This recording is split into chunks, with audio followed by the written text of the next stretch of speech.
No, that's what but I have to type it. I have to write it down now.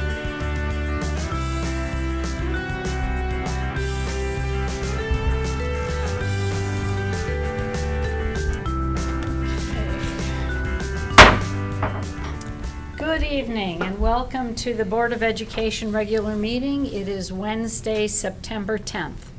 Are we in compliance with open meeting laws? Yes, we are. Roll call, please. Ford. Here. Herzog. Here. Hess. Here. Smeltney. Here. Wright. Here. Wyman. Here. DeWitt. Here. We have quorum. Thank you. And now I'd like you all to stand and join us in the Pledge of Allegiance. Tonight we have students from Oak Lawn Elementary, and Milo Cruz and Evelyn Hayes will lead us. I pledge allegiance to the flag of the United States of America and to the republic for which it stands, one nation, under God, indivisible, with liberty and justice for all. And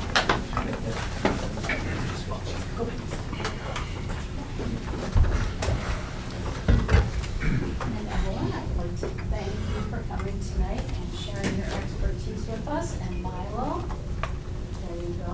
We've had a very wonderful school year, and we always appreciate students coming to help us be part of the meeting. Thank you very much.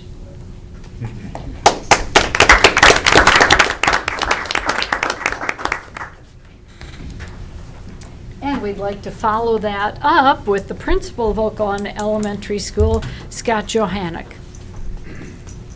Good evening. Thank you so much for having me. I'm Scott Johannick, the principal at Oak Lawn Elementary School. It's my pleasure to stop by to be able to share with you some highlights. We've only had 7 days of school, a week and a half here, but I want to share with you some great things that are happening at Oak Lawn. So within our first week, staff and students have utilized opportunities to connect, build rapport. The relationships set the foundation for building a strong classroom community as well as our school family. Each day, teachers reviewed expectations with students for being safe, respectful, and responsible in various locations throughout the school and on the school grounds. That included on Tuesday, starting in the classroom. Wednesday, we had a recess rodeo where teachers share with students each piece of equipment, how to use that safely, respectfully, responsibly. Thursday, we had our cafeteria expectations where I reviewed with students coming into the lunchroom and every aspect of starting to get their lunch, wrapping up how to put their tray away safely and dump out their milk and recycle their milk carton.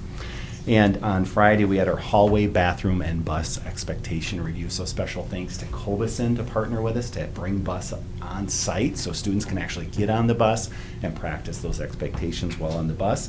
And we also had our first fire drill. And it's always the same comment for new students and new staff. It is loud at Oak Lawn Elementary with our fire drill.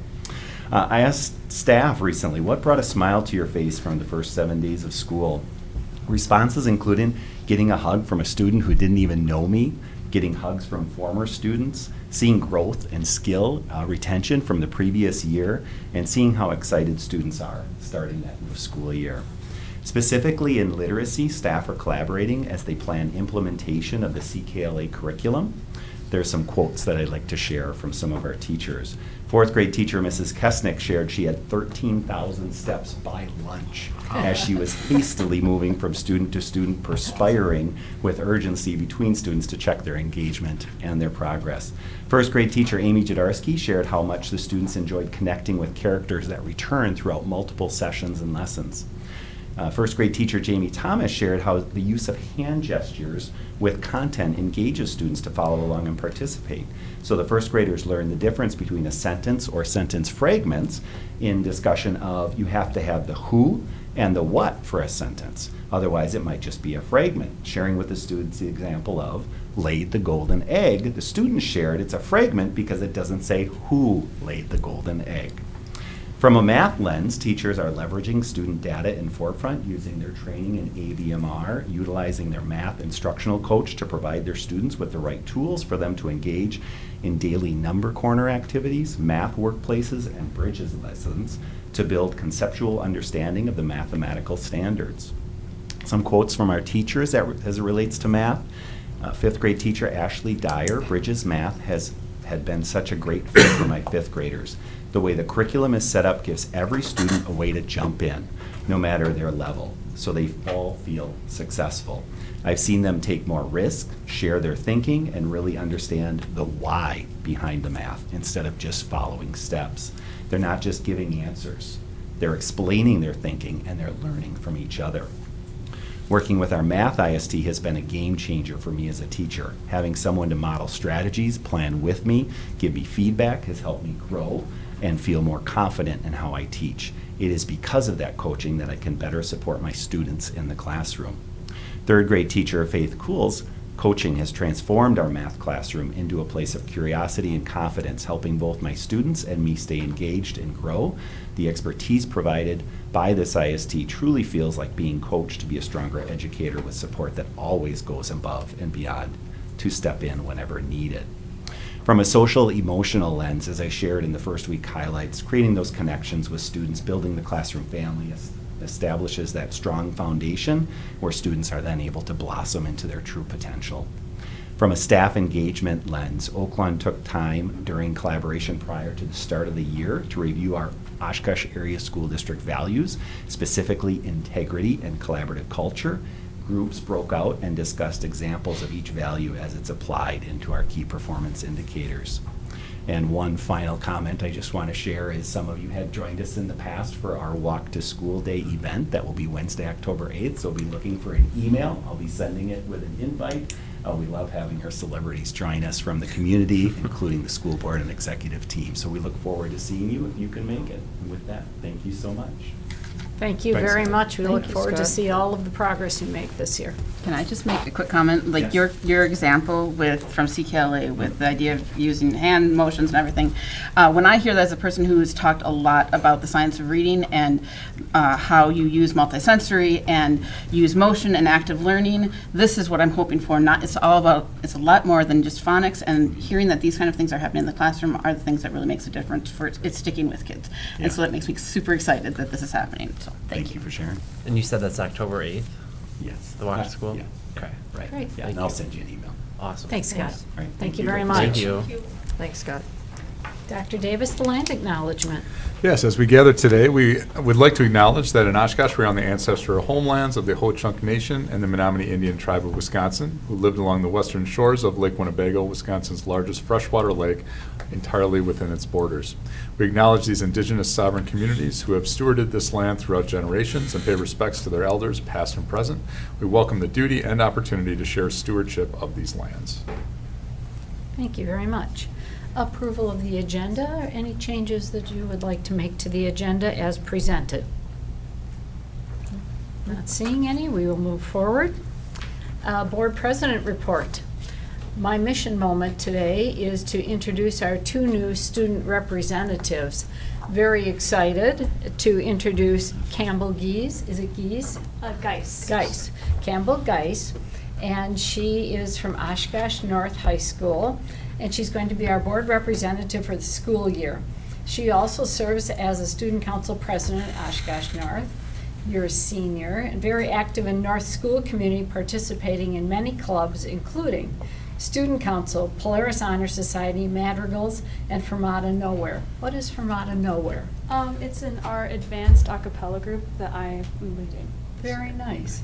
We will look forward to hearing you. She has a passion for marketing and social media and hopes to pursue a post-secondary degree in business upon graduation. And we also have with us tonight Maddie Probst, and she's going to be our Oshkosh West Student Board Representative for this upcoming school year. She is a senior at West and excited to bring her unique set of skills and network of relationships to the job as Oshkosh West Student Council's president. Over the past 3 years, Maddie is enjoying helping with the WASC State Student Council Conference, Teacher Appreciation Week, and certainly other initiatives. Maddie brings connections to Tri-M Music Honor. We've got two musicians, that's great. Key Club, DECA, and Leadership Oshkosh, as well as friendships throughout the school community to her new role, which she believes will help Stucco increase inclusivity and cater to the diverse interests of students when planning future events. A dedicated leader and accomplished student, Maddie looks forward to serving as Stucco president and building connections with the Board of Education. We welcome you both. We value your opinions. We're glad you're here, and we're glad that you're part of our consortium of education and knowledge. So thank you and welcome.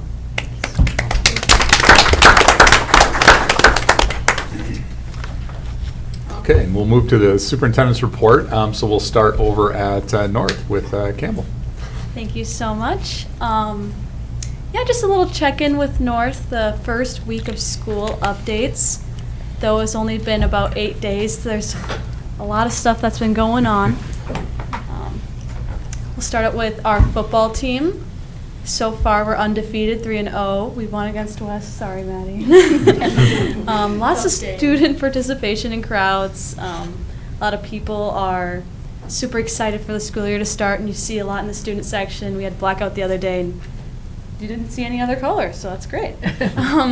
And I was talking to a few football players. They said their goal is winning conference, obviously, and our next game is going to be against Menasha tomorrow in Menasha, September 11th. And then our girls tennis team, I was talking to a few of my friends. Their last match was against Nina at North. JV won most of their matches at Spash Invite, and this Friday night they will be having their annual game night. So a lot of them are just kind of in that middle of the sport and want to have a little teamwork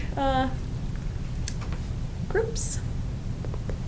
Girls swim team, yesterday they had a meet in Fond du Lac, and every Monday they have pasta dinners to build team morale and have fun. And Friday they have terror relays at Appleton West, and I didn't know this was a thing until my friend was explaining to me. So these terror relays are like little games opposed to their constructed swimming stuff. They get to do different games or something. It's really interesting. They were trying to explain it to me, and I was like, wow. And then student council, this year is going to be really fun. We're working on planning homecoming. Our theme this year is Haunted Homecoming. We were so excited to start the year. Our first large student council meeting at North is September 18th, so really soon. And over summer, the executive board went on a trip to Bay Beach to build teamwork and plan ahead of the year, as you can see in the picture in the corner there. And then on the more art side, the auditions are open for the play Squirrel Girl Goes to College.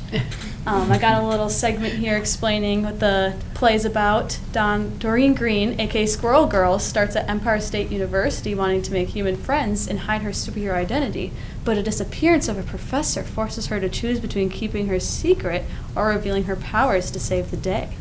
And auditions are, I think, next week, September 15th and 16th, so a lot of our students are really excited to get involved this early in the year. And then lastly, there's a new club at North Lead. The student council vice president, Allie Lieb's actually in charge of it. And it's essentially a drug-free, substance-free club at Oshkosh North High School. This program was made to provide students with a space free of pressure to fall into substances. By hosting substance-free events, these students are actively practicing what it means to live a happy, sober life.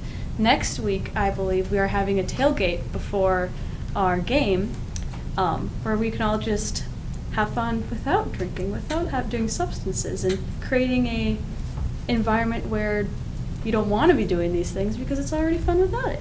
And that's all I have. Thank you. Thank you very much. Thanks, Campbell. All right, so what is going on with the Wildcats? It is pretty early in the year, but we have also been pretty busy. So we started off the year early in the summer with our sports. So far, boys soccer in a win-lose tie, they're going 1-2-1. Girls tennis has gone 1-2, most recently playing Nina yesterday. Varsity football is going 0-3 and 0-1 in conference. Girls swim is 1-0. Cross country has one of our boys varsity runners just placed 5th in conference. And then girls golf is 0-4 and volleyball is 6-4. On our second day of school, this year our resource officer Rasmussen and principal Ms. Montour held a safety Q&A during homeroom. So the first week of school, we had homeroom every single day, and our admin ran just different kinds of introduction meetings and stuff. And so on the second day, they had an open Q&A live-in meeting. So all the teachers were able to get on and ask any kind of questions regarding like safety issues or like stuff that would be going on during different types of drills we would be practicing right on. And Officer Rasmussen and Ms. Montour were answering them directly. And then for student council, we decided our theme for this year, it is going to be a night in Hollywood. And then we are also trying to tie in something new. So one thing we're planning to do is partnering with Key Club, and we're going to work on a food drive. And then the winning food drive for the grade is going to get VIP entrance into homecoming, and we'll get directly in instead of waiting in line. And then last up, new this year, Oshkosh versus Oshkosh Powder Puff. So this was actually an idea that Campbell and I bounced around together. And basically having the two, so every year for homecoming, both schools do a Powder Puff team throughout the week, and the grades compete against each other. And something new we talked about was trying to do the senior girls against senior girls and having it be a new healthy rivalry between the schools. And so we're hoping to get a good attendance for that, and having it also partnered with the food drive and possibly doing something connected to cancer awareness since it will be around October. Great. And that is all for Oshkosh so far. That's great. Let us know when that event is. Oh yes, don't worry. Yes. Thank you, Maddie. Appreciate that. Thank you very much and welcome. And again, anytime that you have a comment that you would like to weigh in, we'd love to hear from you. Sounds good. Superintendent, good news report. Okay, so a lot of things going on. Obviously, the kickoff of school, so very excited to see all those smiling faces throughout the district. So starting at our early learning centers, our 4K connections. So last Friday, our 4K scholars enjoyed their first day together with the whole classroom family. At Shapiro, students started their day with meaningful connection time. And through singing a special hello song, these new friends were able to get to know one another in a fun and memorable way. So we're looking forward to years full of learning, growth, and new friendships from our youngest friends.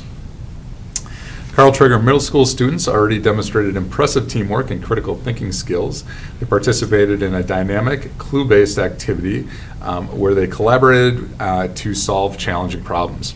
This hands-on approach encourages students to work together, communicate effectively, and apply their knowledge in a unique and engaging way. So on the first day of school, I had the opportunity to connect with 3 students from Perry Tippler Middle School and Elps, Cohen, Mallory, and Joey. So featured there on the picture. So these students shared their excitement about the school year coming up, highlighting their passions for learning and getting involved in new activities. Their enthusiasm was a powerful reminder of the importance of fostering an inclusive school community where every single student feels valued and encouraged to try new things. So exciting to meet those guys and look forward to catching up with them. Oshkosh West High School received over 200 hygiene products generously donated through Molina Healthcare. This contribution, which included deodorant, toothpaste, toothbrushes, and feminine hygiene products, will directly benefit students and families, strengthening the partnerships between our schools and our community. Our Oaklawn Owls kicked off the school year with a fantastic hands-on learning and engaging activities. Students participated in a variety of experiences designed to set a positive tone for the year. Classes established safe playground expectations, took part in descriptive get-to-know-me activities, and even competing in some exciting math games. So we heard from Mr. J on a little bit more of that tonight.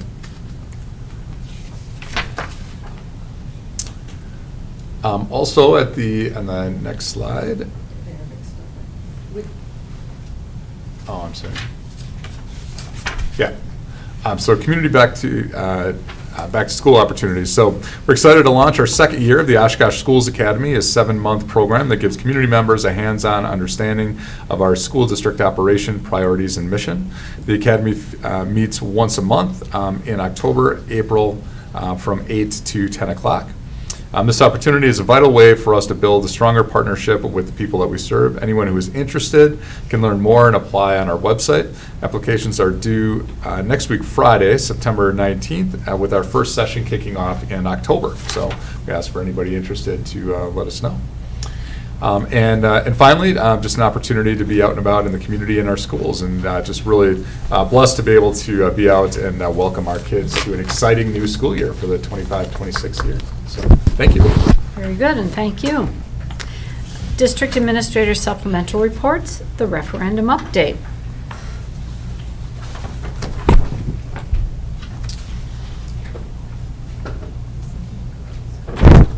Yerke, Nehans, Fox. On their way up. So Mr. Fox was not able to be here tonight. Mr. Yerke and Mr. Nehans would provide an overview for a lot of the work that's been going on for our Phase 2 projects. Great. I'll go ahead and start. So number one, I'd just like to say good evening.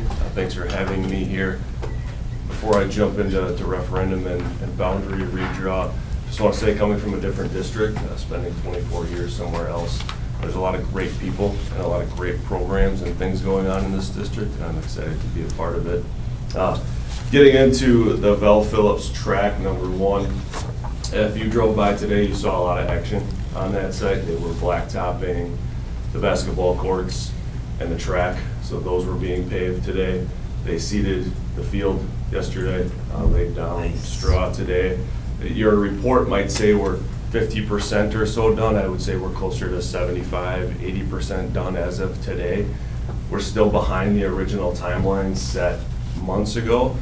Hopefully in the next 3 weeks, we'll be able to complete that project. The staff over at Bell has been fantastic. We're really just waiting on the masons to be there. So I know Mr. Fox has been on their case with lots of phone calls to get them on site to start the memorial project and finish some of the mason work around the garage area. But we're hoping to wrap that project up in the next 2 to 3 weeks, depending on weather. Glad to hear that. The boundary project, not quite as seamless as laying pavement on the track. Jumping into this position, I'll give you kind of a heads up, a 30,000-foot view on where I am at in that project. So in our materials, we have an updated phase with calendar dates, the expected timeline. So the expected timeline is to bring an official plan to the board in January and then to notify parents in March. I understand that the boundary line project is a very sensitive, complicated puzzle to put together. So what we've done and where we have started is we've put together a team here of legacy experts, transportation, data people, and we're really putting together the data necessary for me to evaluate some of the boundary line pieces. That means exploring our interdistrict transfer, our open enrollment, current boundary lines, school capacity, staffing capacity, what it's going to look like not only this year, but next year and 2 years and 3 years. So there's a lot of moving parts to the boundary piece. And what I will share is we have a good team of people together starting to put scenarios together. We know it's going to be a draw and evaluate and redraw, and draw and evaluate and redraw with teams of people who can help in this process.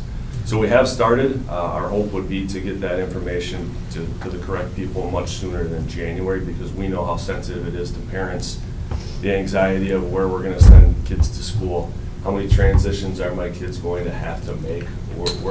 We're aware of those pieces and we're working through them to the best of our abilities at this point. Are there any questions I can answer on the boundary piece or Val? And I think if you click on the read more, can you do that? Kim, can you?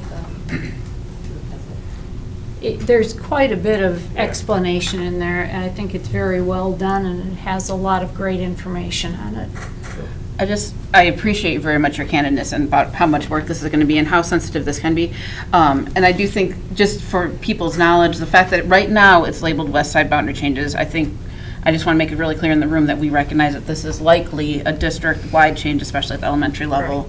And I mean, not every parent, but there's going to be changes on the north side as well that will affect some students. And really what we want to do is analyze the big picture as we go through these steps to try to eliminate missteps or future movements that we would have to make. So we are looking both macro and micro as we build these scenarios in place. Appreciate that. Very good. All right, Phase 2 update. Last month we had talked about where we were with Carl Traeger. Again, for anyone in the community out there, from our webpage, if you click on our Phase 2 updates, you can scroll down and see our monthly progress reports.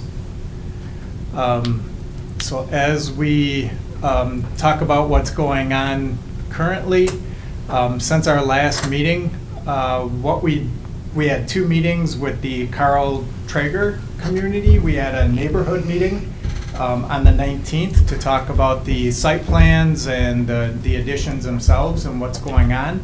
And then on August 28th, we had a meeting with their elementary staff and got them an update of what we've worked on since they left for the summer, and then where we are within the project and where they can expect work to be done, and start talking about some of the details of what's going to happen and what they're going to experience over the next year. So those were the Carl Traeger updates. The Franklin and Oakwood updates are what primarily we'll go over in this report. You're going to start seeing the outside renderings of the buildings. So this is Oakwood Elementary. This is their current gym. That's going to become the library space. This is their current office down here. So we're on Old Amro Road looking at the building this way. So this would be the back of the building as we look at this. And this is the new addition of their core academic area. So this is what we are landing on for how this building's going to look. We spent a lot of time with both of the principals and our core planning team. So now you're looking at Franklin, or the bottom 2. This is an interior quad look on the back end of their building. This is the library space. This is the front of their building, so this is the front entrance, and this is the new gym with a community space and a new cafeteria. So we've spent several months and several iterations of getting the outside to look where everyone's comfortable. These are going to be pretty much the final designs of what we've come up to for the outsides of the buildings.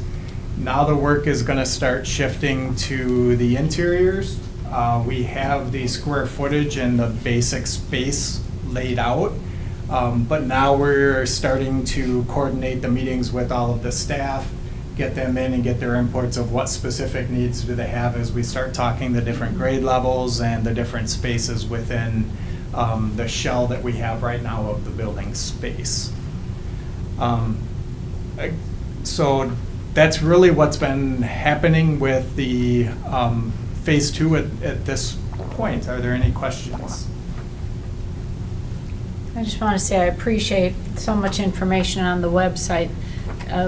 Our community has invested a lot of money into it, and it's really great that they can see the progress along the way. So thank you very much for that. I was wondering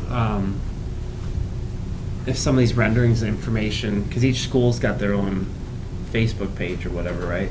Like if we could push some of this information, or how some of this information can be looked at through different methods, maybe. You know what I mean? Because I know that if this stuff showed up on like the Oakwood Facebook page, those parents would like that and they would be clicking on it, or you know what I mean? Like, Yep. That's just a thought. Yep. Yeah, we can look into that. Yeah. Thank you.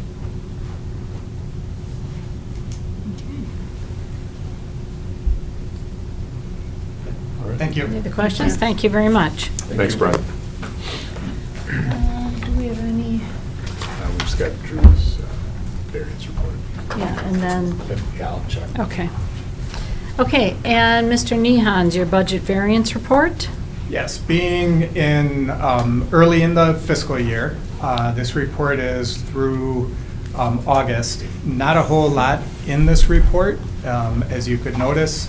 I am looking at a different way to do, as we move forward, to show you not only budget to actual, but what we've been doing is budget to, or actual to prior year. I'm looking at different ways to run a different report that's more meaningful, especially the last 2 years we've run significantly over budget.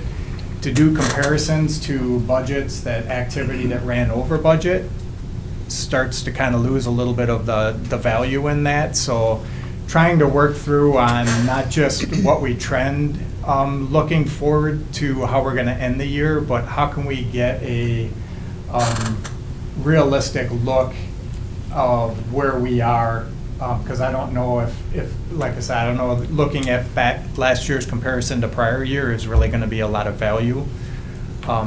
It's certainly not in the beginning of the year.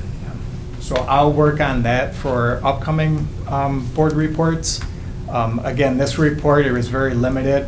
So far, our Fund 10 general fund is running about 6.4% of budget, which after 2 months is probably right about where it should be. And our special education fund, our Fund 27, is running about 3% of budget. Again, that's primarily 90% is staffing, so you wouldn't expect that to hit a whole lot since we aren't paying people in the summer. Any questions at all for the budget variance report? I do have one question under 4C, Fund 80, due to the software transition. It states there's no information for the fund at this time. When might we expect to be able to see some information on Fund 80? You will get that next month. Okay. The Fund 50 in Fund 80, as we transition from our old software in Skyward to the upgraded new version of Skyward, I didn't have any access to reporting for the 2 weeks prior to when board reports were due. Okay. So we had a black period while you do the transition that there's no activity whatsoever, and once it got up and live, my whole staff and team was trying to make sure everyone was trained and that the data was good. And we just, up until this point, we hadn't had time to actually run reports and get that. Okay, So I was just curious. Next month, we'll be back. and Thank you. going. Appreciate that. Questions? I just have one, I guess. Well, this new forecasting model, that since we have more data from prior years, do you think it'll be easier for us to get a better picture earlier on so that we don't have quite the amount of unexpected expenses we had at the end of last year? Yeah. The You know what I mean? trend- Is there a the- way to? The trend should be a little bit better. We're still going to be off a little bit. We've changed some of how we have trended, just in how, whether it's on the revenue side, as we have made, over last year, we made much more regular claims for our Title Is or Title IIs and the different special education grants. That changes when we get revenue. So typically, the way the model is set up right now is on a 5-year trend. We can trim that to closer to like a 3-year trend, but we've only got 1 year within that trend data.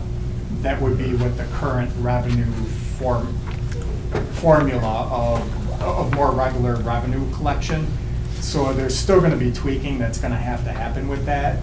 Similarly, on the expense side, we've done a better job of how we manage our expenses. It's just we've got 2 years of data, so you either really want to trend on a 3-year or a 5-year basis. So our trend's going to not quite be there for this year, but I will, again, in next month or the month after that, I'll come back with where I think makes sense for me on what we can do as a comparison to make sure we're giving the board the information you need that's as relevant and as close to projected accuracy as we can. Okay. Thank you. Yep. Thank you, Mr. Nehans. Thank you. Thanks, Ricky. And now we have agenda and non-agenda related public forum. We have no one signed up for the agenda-related public forum, but we do have a person signed up for the non-agenda. Mr. Cooper. Mr. Cooper, please clearly state your name, city you reside in, the topic you wish to talk about, and you have 3 minutes. Sure. My name is Brandon Cooper. I live in Oshkosh. And the reason that I'm here today is to discuss the letter that was sent out to private schools regarding the speech therapy. So I just wanted to express my deep frustration and disappointment regarding the Oshkosh Area School District's recent decision to end in-person speech and language therapy services for private school students, including my kindergartner, while continuing to provide in-person services to public school students. My daughter's speech therapy was all planned and laid out prior to the start of the school year. Now, 3 weeks in, we receive an email stating that the district will be going to virtual speech therapy sessions for private school systems within the Oshkosh Area School District. The district is citing vague staffing challenges as the reason for removing these critical services from only private school students and shifting them to a virtual-only format. Meanwhile, public school students continue to receive the high-quality in-person support that they need and deserve. How is it reasonable to expect a 5-year-old, especially one who requires speech and language intervention, to meaningfully engage and benefit from virtual therapy? The very nature of these services demands interaction, modeling, and engagement that simply cannot be replicated through a screen at this developmental stage. This decision not only undermines the quality of care that my child is entitled to, it also raises serious concerns about equity. I am a taxpayer in this district. I help fund the very services that are being denied to my child, simply because we've chosen a private Christian education. That should not disqualify my child or any child from receiving the same level of support afforded to their public school peers. Why is the district willing to make accommodations for public schools but not private ones? This creates a troubling disparity that feels discriminatory and unjust. Private school students are no less deserving of access to in-person services, especially when they face the same developmental challenges and needs. I urge the district to reconsider this decision and seek a fair, inclusive solution that upholds the educational and development rights of all children, regardless of where they attend school. Thank you. Thank you, Mr. Cooper. Thank you for sharing. And this evening, we have a workshop, and it's Mr. Nehan's Facilities Plan 10-Year Outlook.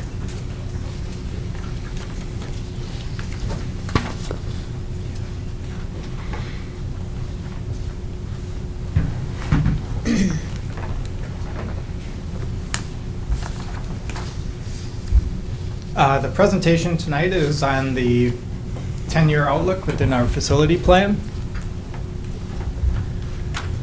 So in our KPI areas in finance and operations, the facility plan, the 10-year outlook is 25% of the finance and operations weighted category. So what is the 10-year plan? The 10-year facility plan is really made up of how we maintain our facilities. It includes the maintenance and replacement timeline for any of our larger equipment within our facilities. It's also laying out a proper timeline and what items that we would have on a rotation basis. So our normal projects that you would think of within this would be our roof projects, our asphalt, parking lots, athletic facilities, when we talk about the high schools, the flooring, larger capital items within our buildings.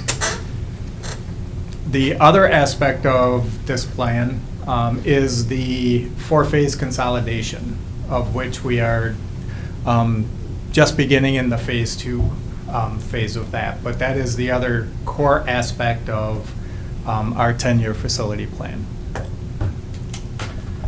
So why does this matter to us? Obviously, having well-maintained buildings and having a schedule and a plan for not deferring our maintenance is going to be important for the finances of the district and how that works in, whether it's within our normal operating budget or when you talk about the four-phase plan, how that gets structured into try to maintain tax levies as we go out for large referendums to build new buildings.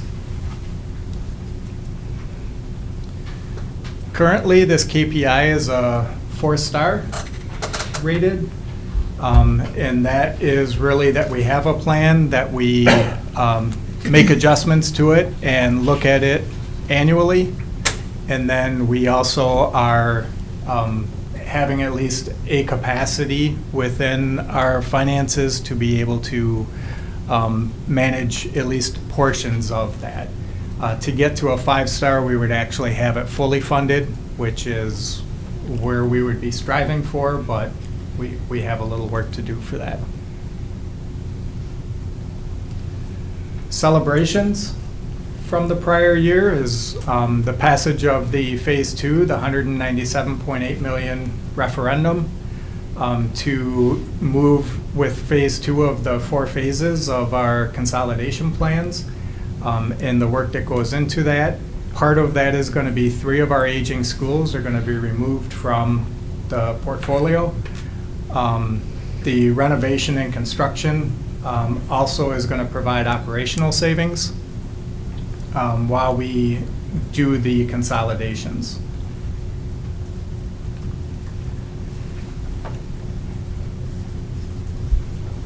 Some other celebrations that we have is also that we do have a long-term capital improvement fund, Fund 46.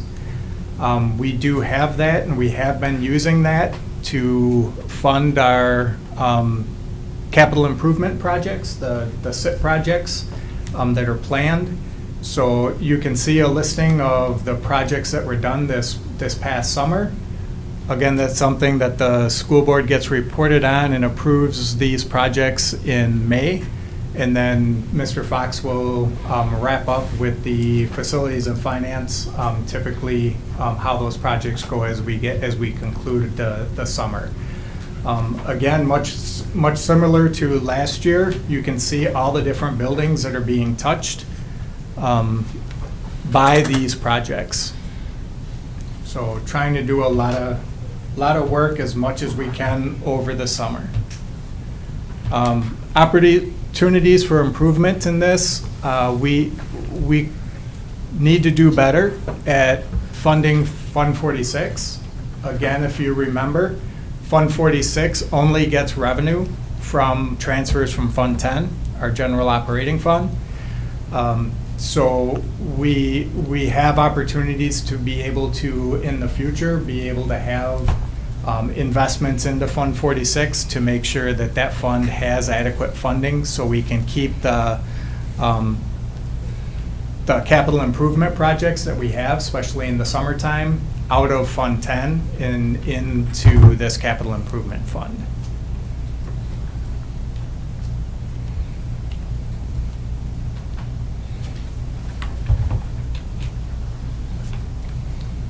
So again, this is just explaining the capital improvement fund.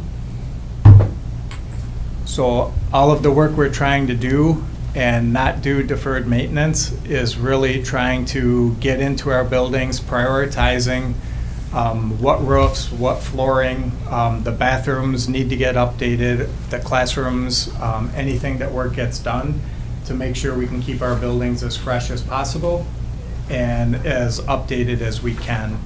And one of our major projects that's going to be coming up will be getting the boilers back in place. The boilers are going to start coming back into the schedule here, and those are going to be large dollar amounts that need to start getting worked in.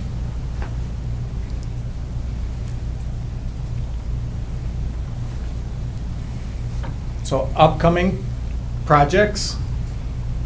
We're getting, this is time for us to get another 5-year survey. We have a third party that assists us in every 5 years. They help us evaluate our hardscaping and roofing to help us determine the highest need and where we start prioritizing these projects. So Mr. Fox and his team will keep track, and then we have the third party just verify and validate where our priorities should be. We have that annual survey audit in September, and then Mr. Fox will really build this out based on safety and conditions and start looking at this in the November timeframe to make sure that as we start the budget, he's prioritizing what we need to address first. Again, the boilers are going to be coming back on shortly. Those are going to be large expenses. These projects as a whole, we're looking at about $2.5 to $3 million is what we've been allocating annually. I have a question. What might be a reasonable life expectancy of a boiler? I'm sure there are many variables that go into that question, just like our furnaces in our homes. What would be a reasonable expectation for the life of a boiler? Typically, we would look 20 to 30 years is your typical lifespan on where you want to do it. The district, a number of years ago, back when energy efficiency program was still available through the state, and that's what makes up our Fund 38 right now, is districts were allowed to do energy efficiency projects. So for Oshkosh, we did the majority of our boilers at that time, upgraded those. You could do that work without going to referendum. So we're still paying on that debt. These are the first buildings that went through that cycling, are starting to come around now. Thank you. Could I ask a follow-up related to that too, since we're on the slide? Do you expect that the boiler replacements will fit within that targeted 2.6 to 3 million per year, or will they go above and beyond that?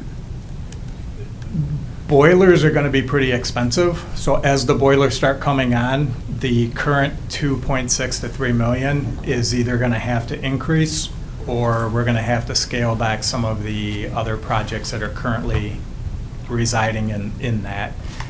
So, yeah, there's going to be it is.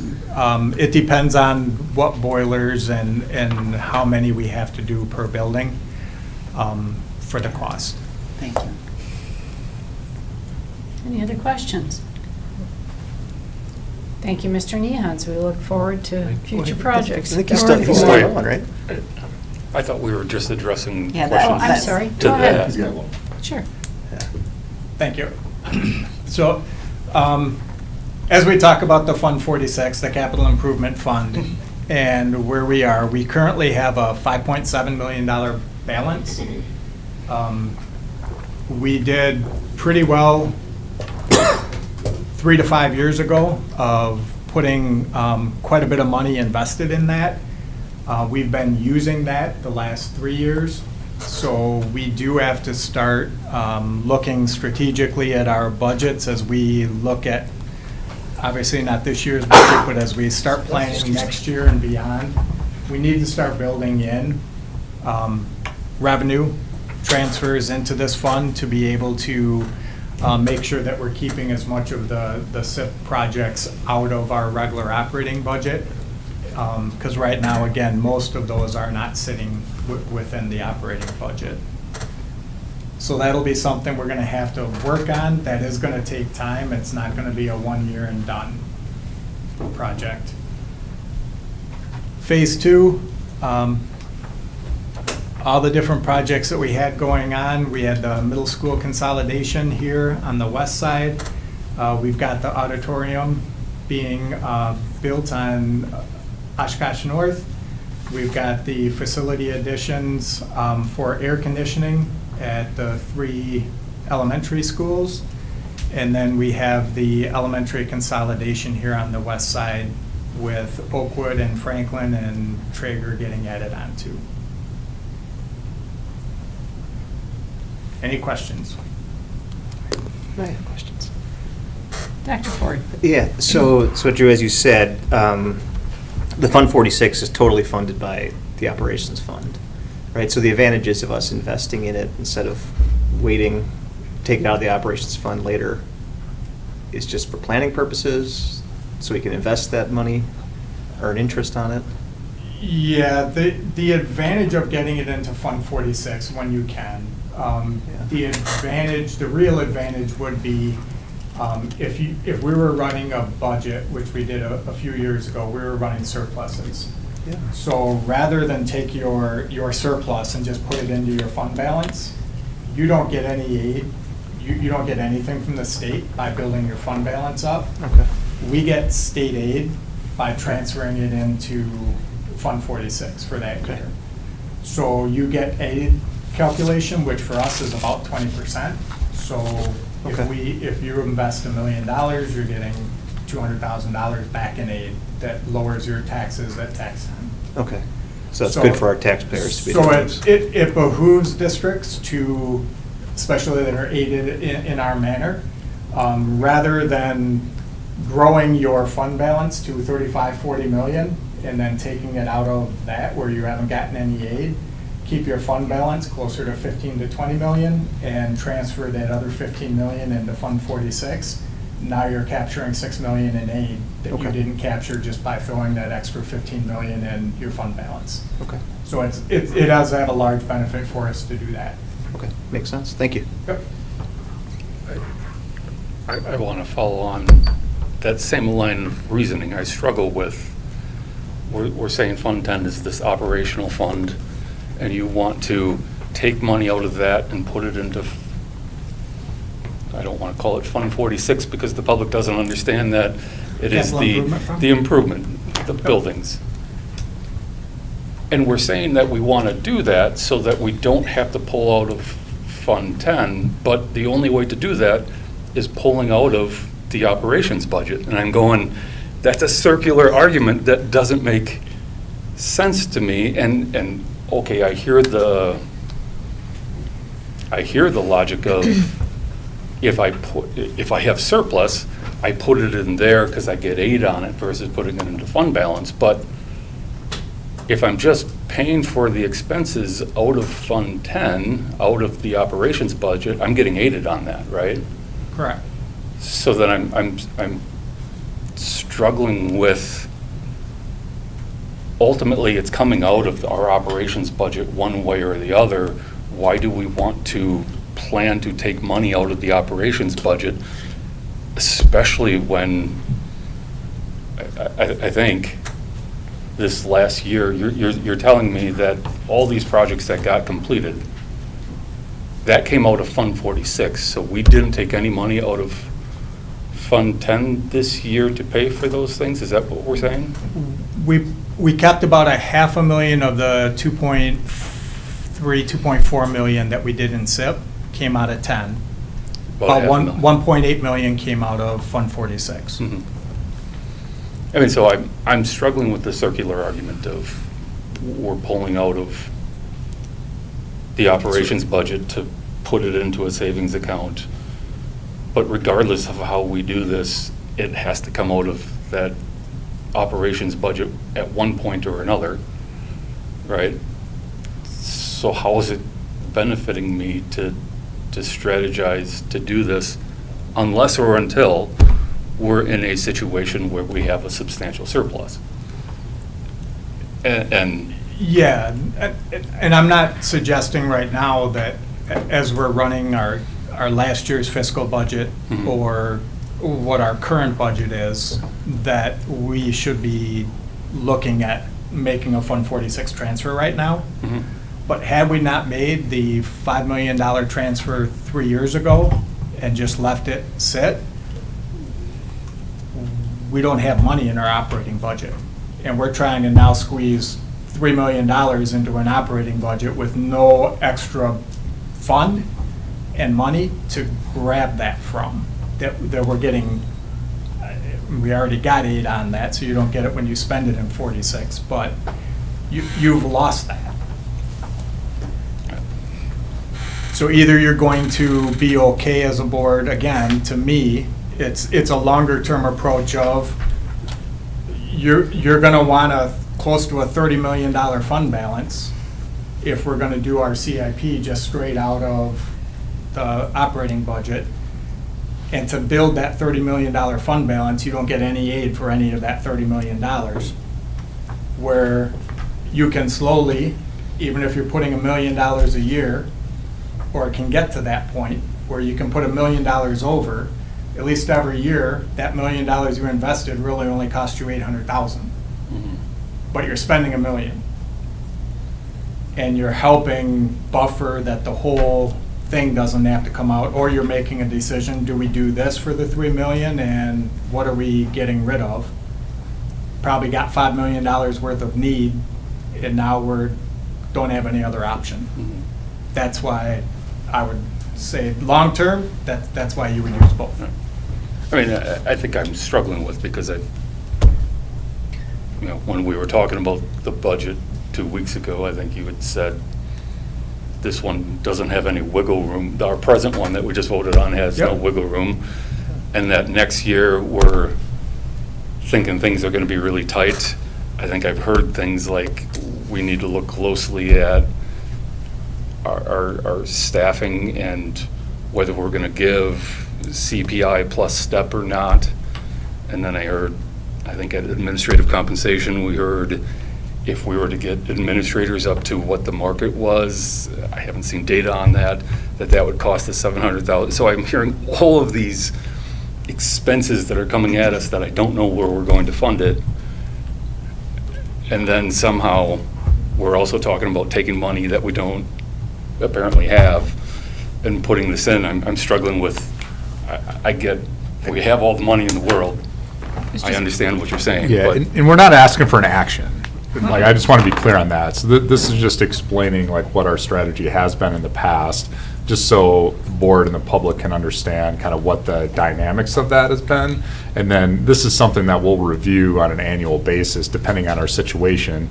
I think it's helpful for everybody to build that base of understanding. And so if we get to that situation and we need to be able to, and the board desires to be able to use that as a tool, great, you have it, or not, either way. But I think just being able to educate the public and the board just on that dynamic, that's really the exercise for tonight. We're certainly not asking for any budget strategy or anything like that. I guess related to that, Brian, I mean, is the actual CIP, I mean, is that what this presentation is? Are we looking at the referendum website, or is there an actual document that's scored or something? Maybe I'm just thinking back to municipal budgeting here, but. For a capital improvement? Yeah, for our capital improvements program. Yeah, so we have a list of projects. Is that what Yeah. you're asking for? Yeah. Okay. Yeah, that's something that we can get. Yeah, we haven't actually, as far, I don't believe we've put that on the website to put out there, but we certainly could. You're thinking about it in the sense of how the city scored. Well, yeah, and I'm scores thinking, roads. again, maybe this Like isn't they the way to rate do it, but roads. just if we're forecasting difficult financial times, the ability for us to weigh in triaging projects based on community needs may be something that we're going to have to do, in which case we'd want to develop a process we're doing it. Yeah. Very Yeah, good. we can do that. Anything else? Thank you very much. Thank you. Thanks, Drew. Next, we have a consent agenda. The board's been furnished with background material on each item where it's been discussed at previous meeting. Act upon with one vote without discussion. If a board member would like to discuss any item, it'll be pulled out of the consent agenda and voted on separately. No board vote is needed at this point to move resolutions from consent agenda to individually considered. Is there a motion? So moved. Second, Barb. Give it to Ford. Yeah, I'm sitting closer to you. Dr. Mike. Herzog. Aye. Hess. Aye. Smithley. Aye. Wright. Aye. Wyman. Aye. DeWitt. Aye. Ford. Aye. Resolution carries. And then we have an individually considered resolution, and this is the emergency food service contract with Chartwells. Mr. Nehans? For the- Second. Point of order, we need a motion and a second. Yep, I'll motion. move. Second, DeWitt. Okay, so the district had a resignation with our food service director. We don't have an assistant director. That position's been vacant since Mrs. Howard went to the director role. So that happened a week before school started, so we worked with DPI to get an emergency contract that's included in your material. So Chartwells is the company that the district will be working with. Because it's an emergency contract, there is no RFP bidding process. We just don't have time for that. So included in your materials was the contract. Unfortunately, the way DPI mandates this, it is a fixed cost contract, so we really don't, the way the fixed cost is, it's based on meals, which was included for you. It's a set price per meal that the district pays for the services that Chartwells is going to provide us. With the fixed cost contract, there is no clarity or transparency on any other expenses. So included in this cost are going to be all of the food, because we are going to use Chartwell's vendors and their food and their purchasing power through this. That's how they work. Unfortunately, we don't outright get any transparency on what that looks like. Now, as we are going through the year, I am confident that, having worked with them in the past, that we'd be able to ask them what their food costs are and they'll show us. But by contract on how DPI does this, that's not included, which is why we didn't get a breakdown in your materials. So the other part of this, I just want to make sure that everyone understands. In the contract, there was a fairly significant surplus in the numbers that Chartwell showed, because that doesn't include the costs that the district is retaining for this school year. All of our current staff are going to stay as school district employees for the year. So Chartwell's doesn't have those numbers. They don't keep them. That's not part of the contract. So really, we need to add all of that back in. So current state, what the contract is that is being proposed by Chartwell's is, in essence, providing us about $150,000 surplus based on their participation numbers and what they're anticipating with our savings from food and some of our other contracts that they have access to. I have a question. Last year, some of our high schoolers were able to be part of a group that helped create menus for students. Yep. Are they open to that, or is it you get sloppy joes on Tuesday and you get pizza on Wednesday? Yeah, so I want to make sure everyone has the same expectations as we go into this. Chartwell's role for us right now really is to get us through the year. We are not, we can't expect that this is going to look like and feel like and run exactly like a normal contracted service for them. So we aren't going to be Menasha, if you're familiar with their lunch service and that, because they're here just to get us through this year. We have to RFP this to all of the different interested contractors in the spring per DPI. So there will be there's going to be differences within our menus from what we're used to. We just have to be realistic on what that means for us, because at this point they're supplying us about 4 to 5, potentially 4 to 5 staff members. So yes, our menus will be more varied and probably look a little different as far as the options we have at the high school level. Students will get input. That's part of what they typically would do, and they want to continue that.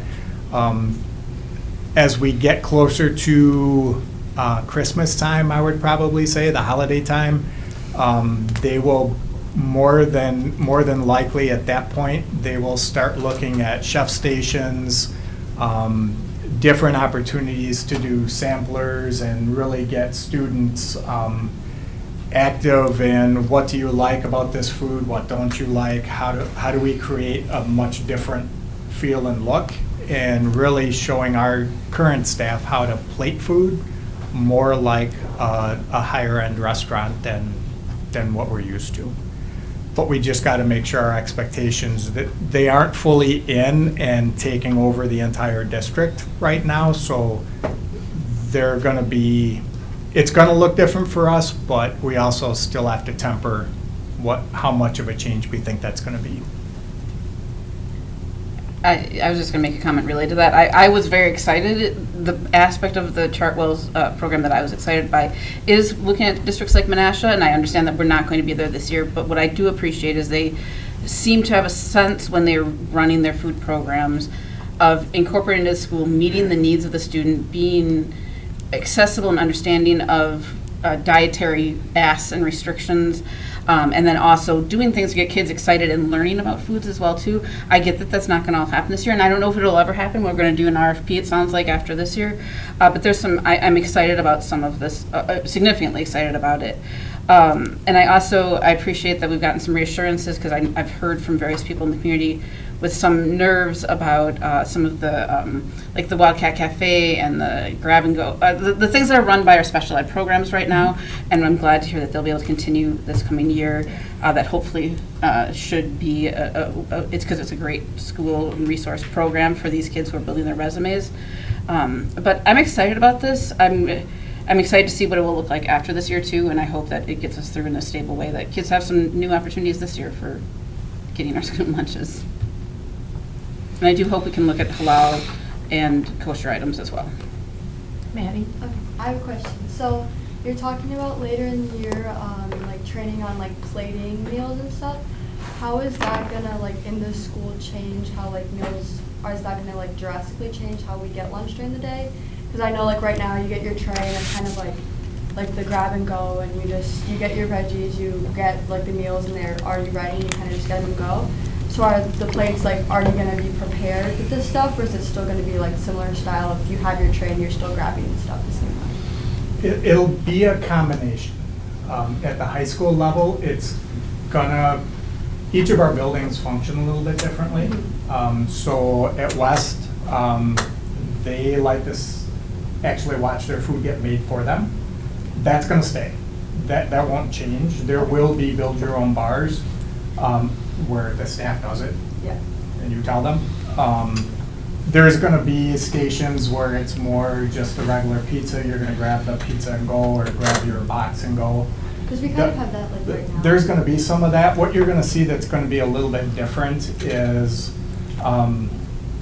they're just, the director that comes in is a certified chef. So they're gonna have how they want their meals presented looking a little bit differently.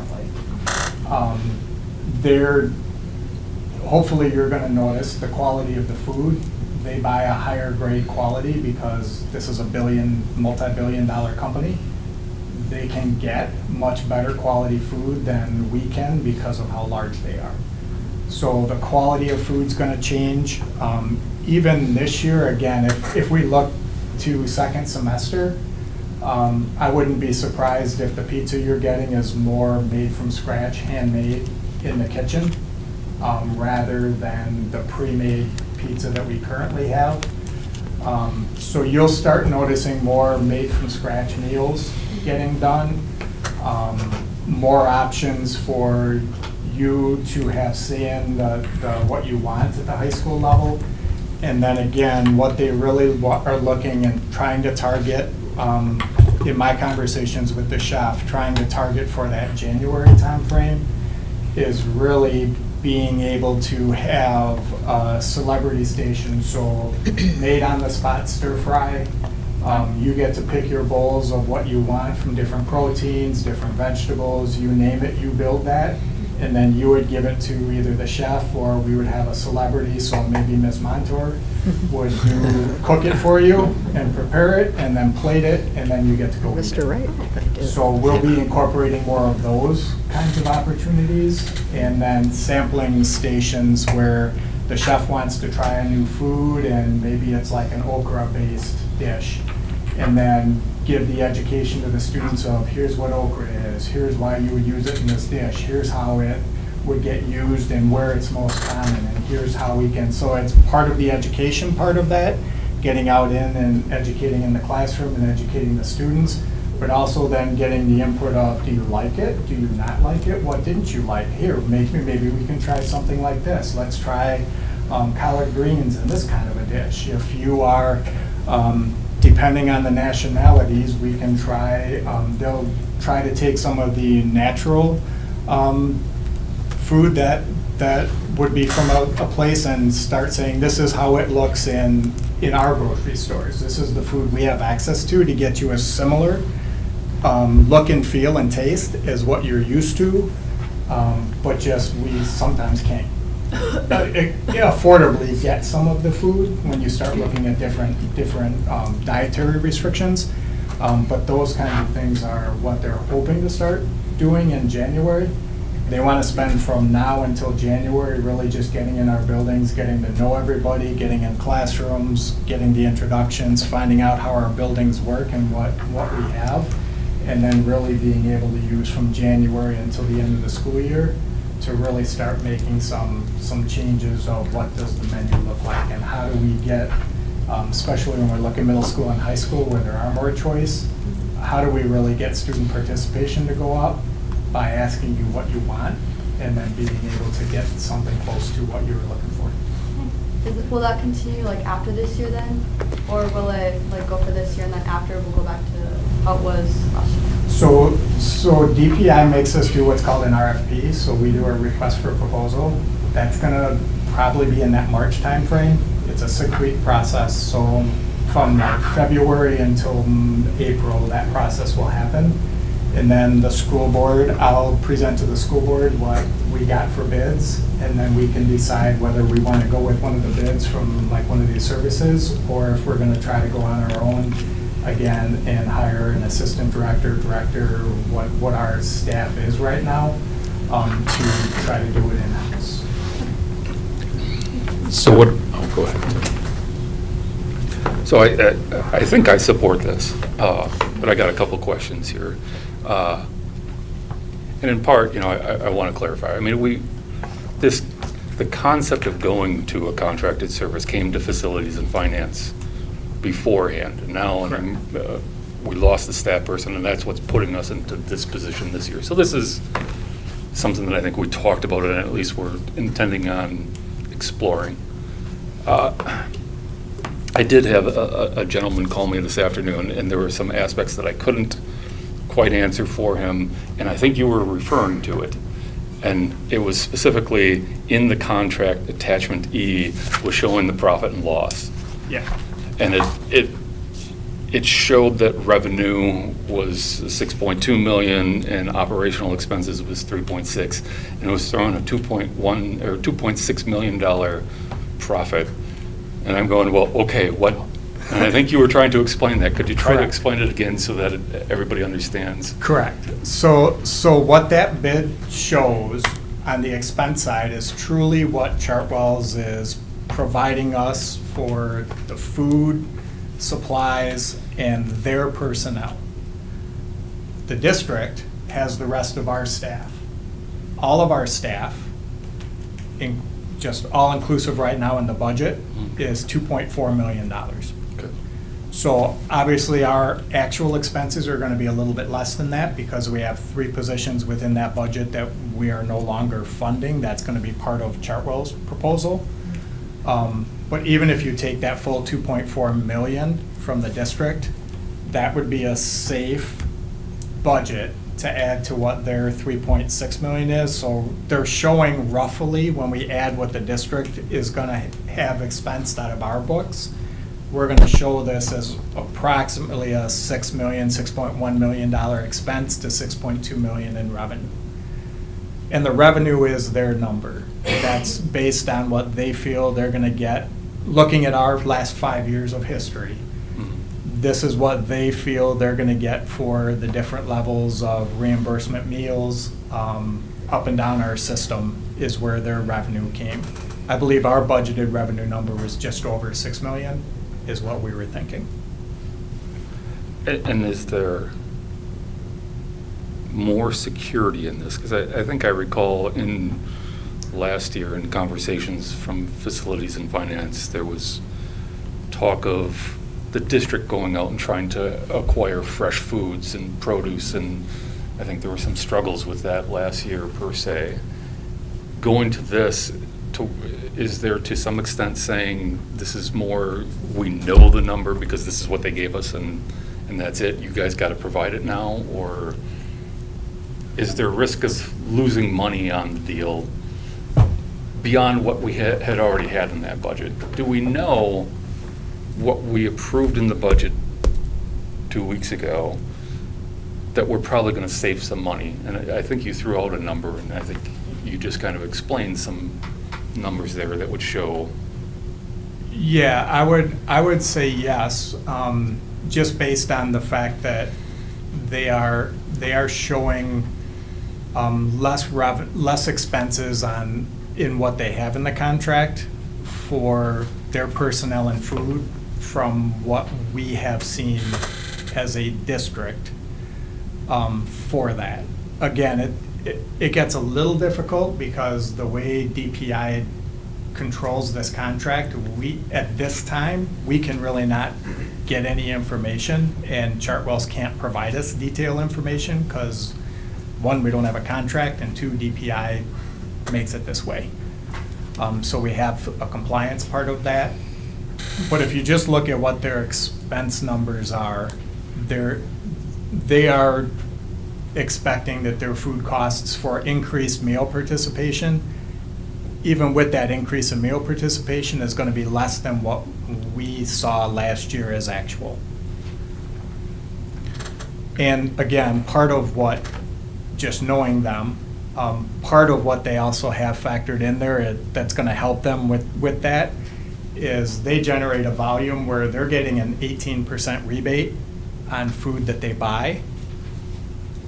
That gets passed to us, even though we can't see it right now broken down. If we get to a point next year where we get into a contract, one, it's not going to be a fixed contract. We're going to do a cost per meal contract, not a fixed cost, because the cost per meal is actually transparent. You get to see the line items, you get to see a breakdown of expenses, you get to see rebates.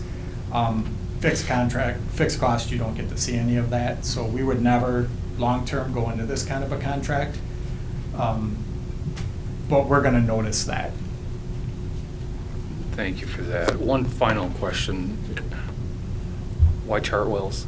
Of all the vendors that were being asked for a single one, how did we arrive at these guys to provide it for this year? Yep. So realistically, there's 2 companies in the state that can handle us on a 6-day notice, Aramark and Chartwell's. I have no relationship with not a single person in Aramark. I've worked with Chartwell's in my prior district. I've maintained relationships with 4 of their salesmen and regional directors, where when I got the news, I called 2 of them and said, is this possible in 5 days? Can you make this happen? And they said, yes, we'll do it if you need us to. So I don't have that kind of relationship in Aramark, and I know Aramark doesn't have another district in the area, where Chartwell's, from Fond du Lac up through Green Bay, Chartwell's owns pretty much all of them. So they've got local resources to be able to pull staff to help us. And we'll have an open process again through the RFP process. Yes. I was just going to add, so Maddie and Campbell, this would be a really important process for us to be able to engage you in as secret taste testers and as we go throughout the year. Seriously, it'll be a good opportunity for us to get your feedback on what you're seeing, because essentially, the company that we'll be going with will likely respond to the RFP, and we'll have other companies that we'll be looking at. So getting your feedback will be really, really helpful, not only for you guys individually, but just collectively to get some student perspective there. So as Mr. Nehat said, that'll be probably about March that we'll be looking at that, so we can chat beforehand, but that'll be just as an example, that's a really good opportunity for us to get that feedback that'll be valuable for the board to be able to make a really important decision, so. Yeah. Very good. Any other questions? Call the question, please. Hess. Aye. Smithley. Aye. Wright. Aye. Wyman. Aye. DeWitt. Aye. Ford. Aye. Herzog. Aye. Resolution carries. I think she had a question. Oh, I was just gonna, when are we gonna start seeing bigger changes in the food that we have? Cause right now at the start of the year, I had lunch today at school and it was mostly I feel like the same as last year. So when are the bigger, is it more obvious, I guess? So hopefully, I would say, so our menus for September were done, because you typically do them by the month. Yeah. We have not created any menu or done any ordering for the month of October, knowing that hopefully we'll have a service starting tomorrow that will start doing that. So I would expect expect to see some different menu items coming in October than what you historically seen at the high school level in the past. So the bulk of the menu might stay the same, but you should start seeing some different items that you've either not seen before or a different rotation of how the items come out. So menu should start changing in October. Let us know. Okay, any request for future items for committee review? I have, it's not really even for committee review, I just, related to Mr. Cooper's questions and comments, I'm hoping we could have, it's a request for information about how basically, that I'm just not aware of, even from the 10,000 foot level, of the expectations of public school districts providing special education services to private school students, or at or for school students. So just anything like written update, something would be Yeah, awesome. that'd be great. Good idea. Announcements? I just want to give a shout out to Val Phillips Middle School. Dr. Ford and I both had the opportunity to be there earlier this week when they divided the students into houses. And I had an opportunity to be back yesterday, which happened to be during class passing time. And I was just so impressed with the overall behavior of the students during class passing, students in the gym, 600 plus kids, smiling, laughing, being very appropriate in their behavior. So kudos to the changes at Bell Phillips in terms of providing a positive learning experience for our students over there. That's great. And we also have a complete list of schools that board members will be visiting, and those will be coming to you. And I'd really like to have the first one done certainly before, I'm going to say, Halloween. So in the first part of the year, so then we can go back again and compare and contrast. Be a good follow-up. Okay. All right. Motion to adjourn. So moved. Second. Right, DeWitt. Smelly. Aye. White. Aye. Lyman. Aye. DeWitt. Aye. Ford. Aye. Rizzo. Aye. Hess. Aye. Meeting adjourned. Thank you. Thank you both.